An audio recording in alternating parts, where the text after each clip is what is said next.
Shalom. First and foremost, before I get started, I want to start off by giving all praises, honor, and glory to Yahawah, bahasham, Yahawashi, bahasham, Rawchaa Qadash.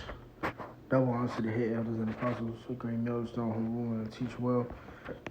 Also want to give a shout out out there to the hopeful elect, to Yahawah and to Yahawah, who are sincere in the truth, as well as believers of this word, but not just believers, but those as well.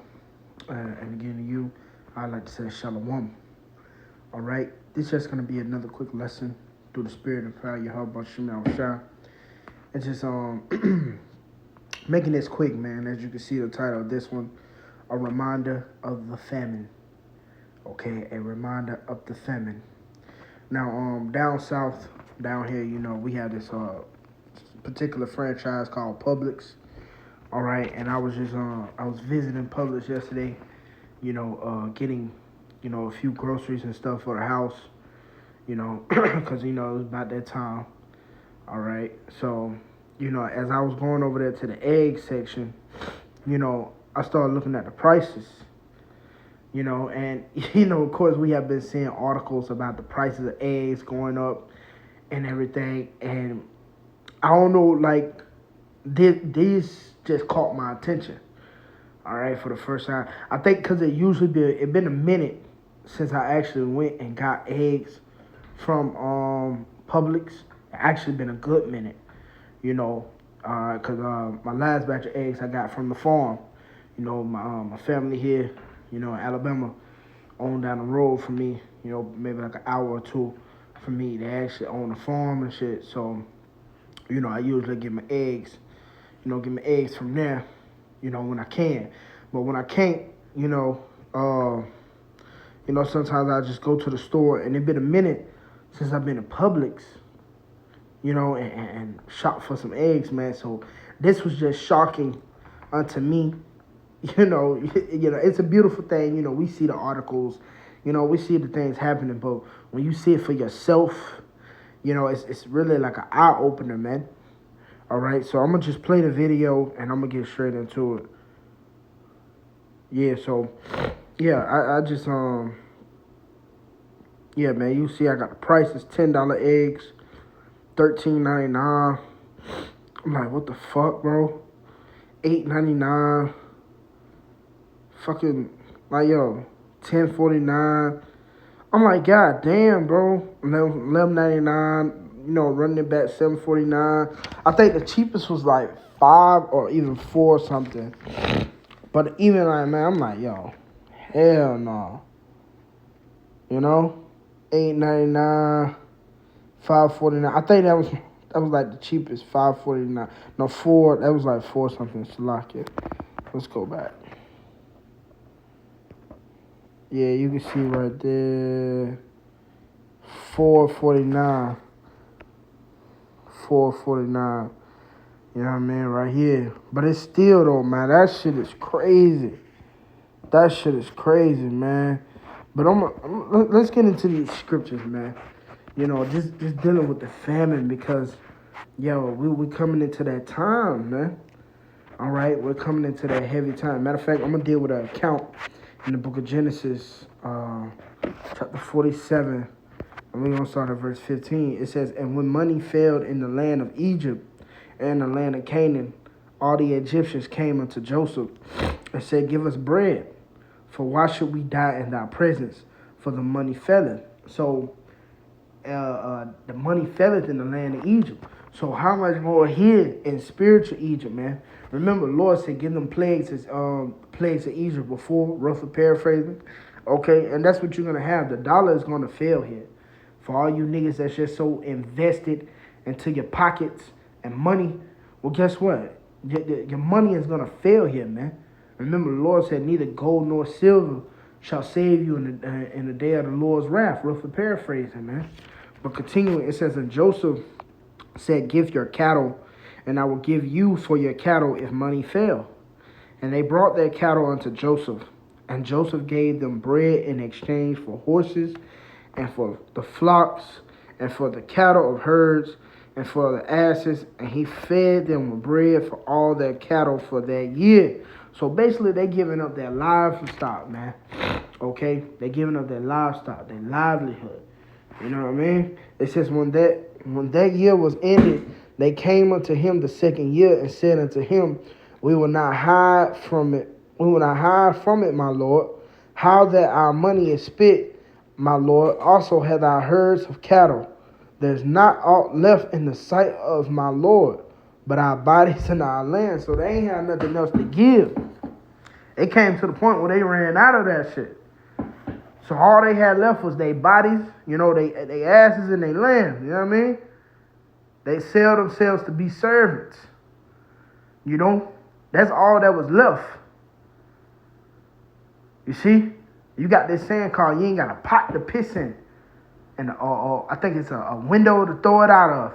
And that's coming here to you people, man. Esau is going to strip you bare. You see?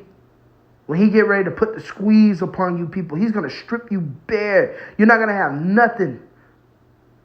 All right? You're not going to have nothing. Okay? Nothing to give but your bodies and your hands. All right? Your minds. Okay? And that deals with that MOTB. That's all you're going to have available to give up in that day, man. But let's continue. It says, wherefore shall we die before thy eyes?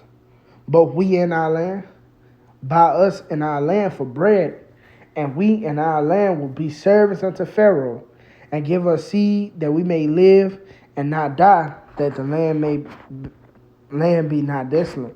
Yeah, that the land be not desolate. So yeah, man, here it is. Niggas gonna go down there and take that seed just to keep their life. Remember, the Lord said, whosoever loseth his life for my sake shall find it. And whosoever keepeth their life, all right, he shall lose it. Roughly paraphrasing, man. Because those are the times we coming into, man. Well, it's going to be between life or death. Here it is, this truth, this word. That's what it's about. It's about life and death, man. You see, this is a fearful thing that we are dealing with, man. It's a fearful thing to fall into the hands of Yahawah, bahasham, Yahawashi. This is why we constantly push out the vibration of fear. This is why we constantly push out get your mind right. This is why we constantly push out, bro, repent and turn back unto Yahawah, bahasham, Yahawashi, man. Because shit is going to get real out here. And Lord knows one way to humble a nigga is to take his plate away, man. That's that Deuteronomy. All right, chapter 8. Matter of fact, let's get it. This Deuteronomy chapter 8 and verse 2. And thou shalt remember, Salaka, let's get to the point. Verse 3, it says, and he humbled thee. Okay, he humbled thee and suffered thee to hunger and fed thee with manna, which thou knewest not, neither did thy fathers know, that he might make thee know that man doeth not live by bread only, but by every word that proceedeth out of the mouth of the Lord do man live. So this is the importance why we've been telling you to put on the armor of the Most High. Okay, first and foremost, start with ourselves. All right? We're not just telling you something and not considering it ourselves, man. So this is the importance because we want to be kept. And we understand it's really this word that's going to get us through the horrific times that we're coming into. All right, that we're getting ready to face. It's not going to be a jar of cockroaches, or maybe you do got a stockpile of food and Cheetos and Doritos and cereal and shit like that. But nigga, do you not know that somebody can come in and ambush your shit and take it? All right, and put you down? Or the Lord might do something to where you be deleted and that be preserved for a man of the Lord. So it's like, that's why, bro, you got to have the fear of Yahawah, bahasham, Yahawashi, first and foremost, to be kept from these times. And therefore, you're going to be granted with wisdom so that you may use it in these times that to come, man. You see? But this famine is used to humble a lot of you niggas, man. All right? It's used to humble a lot of you niggas as well as to take you out. Okay? This is the book of Ezekiel, chapter 5 and verse 16. It says, when I shall send upon them evil arrows of famine, and you consider an arrow is a silent weapon. And this the crazy thing. Niggas don't even consider that the price. I ain't heard, because we have to work and be amongst these damn niggas. I ain't heard not one nigga yet talk about how eggs are going up. Ain't one nigga, and even if they talking about it, they not heavily concerned about it. All right? But here it is. The squeeze is getting ready to get put on you people, man. This nigga's crashing out every day, man. You see, it says, what shall be for their destruction? And it says, be for their destruction. Yeah, a lot of you people going to be deleted. It says, in which I will send to destroy you. And I will increase the famine upon you and will break your staff of bread. Because, see, here it is. A nigga, he can do his wickedness as long as he got McDonald's and Chick-fil-A. All right, Chipotle and shit. He can still do his wickedness. But here it is. The Lord said he's going to break that staff of bread. A staff is something you stand on.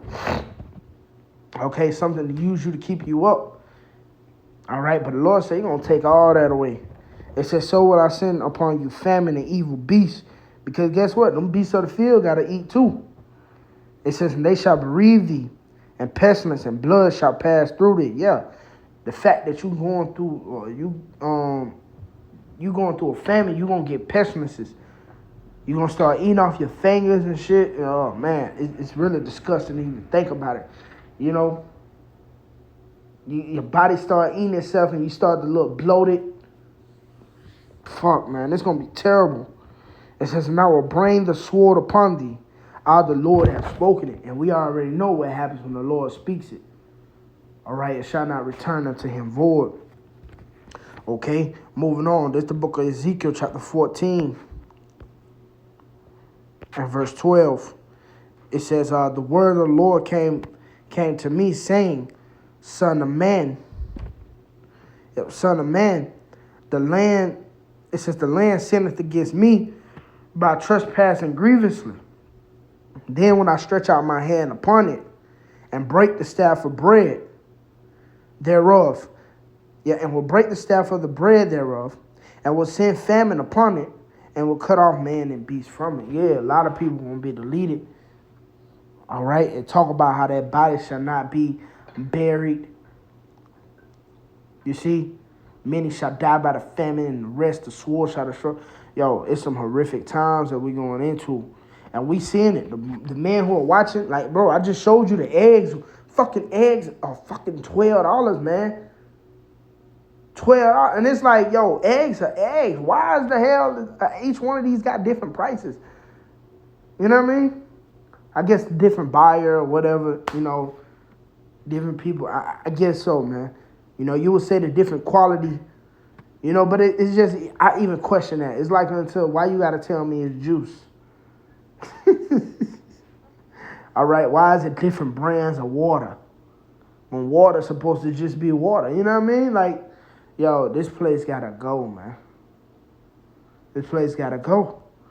All right, but the Lord is gonna take a lot of you niggas out by the way of the famine. He's gonna humble you niggas. He gonna starve you niggas out, man. And that's a saying, like, yo, let's starve these niggas out. You know what I mean? This shows you, hey, this Yahawah Yahawashi, man. It's the ultimate J. All right? And it's a fearful thing to fall into the hands of the Lord. Okay? But it's going to be a balance. Okay? It's going to be a balance. The elect is going to be taken care of. The elect is going to eat. This is the book of Job, chapter 5 and verse 22. It says, verse 19, matter of fact, Salakia 5 and 19. He shall deliver thee in 6 troubles. Yea, in 7 there shall no evil touch thee. And we know that 7 stands for completion. But even within those 6 troubles, one of those troubles are the famine. It's the famine that the Lord is going to deliver you in. It says, in famine he shall redeem thee from death. Here it is. And in war from the power of the sword. So that's it. He's going to redeem you from death. He's going to keep you from, you know, actually wasting away and dying off, man. Okay? And this is going to prove that you actually belong to the Lord when the Lord keep you in the time of famine. It says, thou shalt be hid from the scourge of the tongue, neither shalt thou be afraid of destruction when it cometh. At destruction and famine thou shalt laugh, neither shalt thou be afraid of the beasts of the earth. So ultimately, those who believe upon the report and who hearken unto the report and who run into that strong tower, they're going to laugh at this in these times. They're going to rejoice. They're going to eat. They're going to have gladness. Who wouldn't have gladness in a distressful time? And you know what I mean? And you eating. You in mirth. Because you got food on your table. Your whole family is full. The brothers around you are full. Drinking wine. You never know how the Lord gonna have it, man. One thing about the Lord, bro, you can't put him in a box. Yeah, we know it's gonna be real out here. It's gonna get real, but bro, the Lord will show out. Lord will show out, man. So hey, like he said, according to your faith. All right, it's according to your faith, man. Okay, this is the book of Psalms. Not saying we're gonna have it easy, far as like, Lord ain't gonna test you. You might not eat. You might go 2 or 3 days without eating. But guess what? I'm going to tell you this. The Lord is going to make sure you eat, bro, and you be satisfied. That's the scripture saith, man. Matter of fact, let's get the book of Psalms. Chapter 33 and verse 19. It says, matter of fact, verse 18, it says, behold, the eye of the Lord is upon them that fear him. Because it starts with the fear. It says upon them that hope in his mercy. Now, we hoping in his mercy. That's what we hoping on. We hoping to eat, man. Again, according to your faith. It says to deliver their soul from death and to keep them alive in famine. Hey, keep them alive in famine. That's what we hoping on. To be kept alive in famine. But the Lord, for those who fear him, they're going to be kept alive in famine. They're going to be kept from the sad perils. We just read it in Job, man. This is the book of Psalms, chapter 37. And I'm going to close it out with this. Chapter 37 and verse 19. It says, they shall not be ashamed in the evil time. We're not going to be ashamed in the evil time. We're going to actually be rejoicing. We're going to be thankful. And it says, in the days of famine, they shall be satisfied. Yeah, even if you don't got a big-ass feast, bro, you're going to be satisfied in that time. Because guess what? What they say? Anything is better than nothing, man. All right? Anything is better than nothing at all. All right? So you're going to be satisfied. You're going to be called like Yahawashi. But you're going to be well fed, man. You got to believe upon that according to your faith. You're going to be well fed, man. So I'm going to leave it with that, man. Of course, Lord willing, this lesson was edifying, man. Man, all by giving all praises, honor, and glory to Yahawah, bahasham, Yahawashi, bahasham, Rawchaa Qadash. No one to the hell, to the apostles of great millstone who will want to teach well. Also want to give a shout out there to the Old Elect, to you Akim, if you Akwat who are sincere in this truth, as well as believers of this word, but not just believers, but those as well. And again, to you, I'd like to say shalom tonight. So